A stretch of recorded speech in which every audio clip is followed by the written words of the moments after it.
آج ہم net flicks کی مشہور سیریز یو کے پہلے سیزن اور اس کے مرکزی کردار جو گولڈبرگ کے ذہن کی گہرائیوں میں اتر رہے ہیں۔ جی، یہ کہانی ہے ایک ایسے شخص کی جو محبت کے نام پر وہ جنون اور کنٹرول تک چلا جاتا ہے۔ ہاں، اور خود کو ہمیشہ ہیرو سمجھتا ہے۔ اس سیریز کی سب سے جو خاص بات ہے وہ جو کی اندرونی آواز ہے، انٹرنل مونولوگ۔ بالکل۔ اس سے ہمیں سیدھا پتا چلتا ہے کہ وہ کیا سوچ رہا ہے، اپنے کاموں کو کیسے صحیح ٹھہرا رہا ہے۔ اور دیکھنے والے وہ اکثر ایک عجیب سی کشمکش میں پڑ جاتے ہیں۔ کیا ہم ایک قاتل کے ساتھ ہمدردی محسوس کر رہے ہیں؟ صحیح، اور یہی چیز آج ہم سمجھنے کی کوشش کریں گے۔ صرف کہانی نہیں دہرائیں گے، بلکہ دیکھیں گے کہ پہلے سیزن میں جو کا کردار کیسے کنٹرول اور وہ ذہنی کھیل استعمال کرتا ہے۔ ذریعہ ہمارا ظاہر ہے پہلا سیزن ہی ہے۔ تو کہانی شروع ہوتی ہے نیو یارک کے کتابوں کی دکان سے، جو گولڈبرگ کی ملاقات ہوتی ہے گوینیویر بیک سے۔ بظاہر تو لگتا ہے کہ کوئی رومانوی آغاز ہے، پہلی نظر کی محبت شاید۔ ہاں، لیکن کیا واقعی ایسا ہے؟ یہیں سے جو کی نفسیات کی پہلی پرت کھلتی ہے۔ وہ جسے محبت کہتا ہے وہ فوراً بدل جاتی ہے بیک کی آن لائن پروفائلنگ میں، اس کی کمزوریاں ڈھونڈنے میں۔ اچھا۔ اور پھر ایک منصوبہ بناتا ہے اسے بچانے کا۔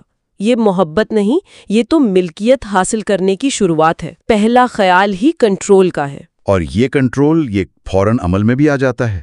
جو بیک کا پیچھا کرتا ہے، اس کا فون ہیک کرتا ہے، اس کی زندگی میں یوں کہیں کہ گھسنا شروع کر دیتا ہے۔ جی، اور پھر راستے میں جو بھی رکاوٹ آتی ہے۔ پہلی رکاوٹ بینجی، بیک کا بوائے فرینڈ۔ بینجی کا انجام جو ہے وہ صرف ایک قتل نہیں ہے، وہ جو کے کام کرنے کا طریقہ دکھاتا ہے۔ کیسے؟ وہ بینجی کی مونگ پھلی سے الرجی کی جو معلومات ہے اسے بے رحمی سے استعمال کرتا ہے، ہتھیار کی طرح۔ یہ کوئی موقع پرستی نہیں، یہ باقاعدہ حساب لگا کر کی گئی صفاقی ہے۔ اس سے پتہ چلتا ہے کہ وہ معلومات کو کیسے استعمال کرتا ہے، کنٹرول اور تباہی کے لیے۔ یہ واقعی خوفناک ہے۔ اچھا، بینجی کے بعد پھر جو کی توجہ جاتی ہے بیک کی بہترین دوست پیچ سیلنگر پر۔ جی، پیچ وہ نہ صرف امیر اور با اثر ہے، بلکہ وہ جو کا اصلی چہرہ پہچان بھی لیتی ہے۔ وہ سمجھ جاتی ہے کہ یہ بندہ ٹھیک نہیں ہے۔ تو پیچ ایک بڑا چیلنج بن جاتی ہے اس کے لیے۔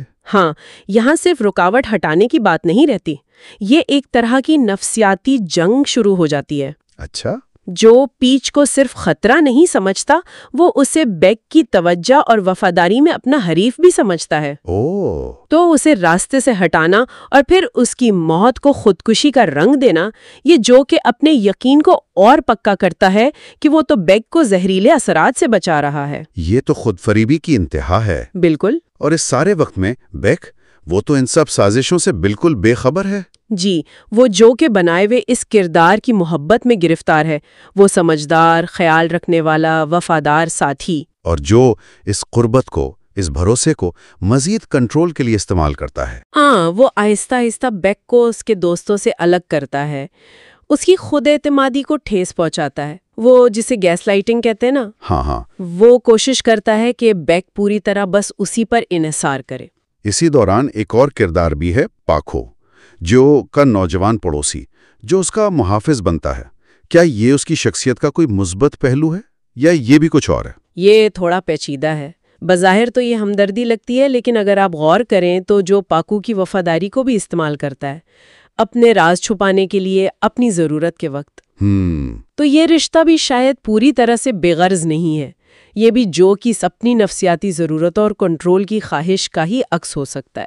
اور پھر سیزن کا اختتام، جب بیک کو آخرکار سچائی پتہ چلتی ہے، وہ ٹرافی باکس، پچ کا فون، بینزی کا دانت، وہ لمحہ ہے جب سارا بھرم ٹوٹ جاتا ہے اور بیک خود کو اسی شیشے کے پنجرے میں پاتی ہے جہاں پہلے بینجی تھا۔ یہ جو کے لیے ناقابل برداشت ہے۔ وہ یہ حقیقت مان ہی نہیں سکتا کہ بیک اسے ایک عفریت سمجھے یا اس کے نجات دہندہ والے کردار کو رد کر دے۔ تو وہ اسے اس کا آخری عمل، بیک کا قتل، اس کے نزدیک یہ محبت کا ایک المناک اظہار ہے، ایک ضرورت ہے، اور یہی اس کے کردار کا سب سے تاریک پہلو ہے۔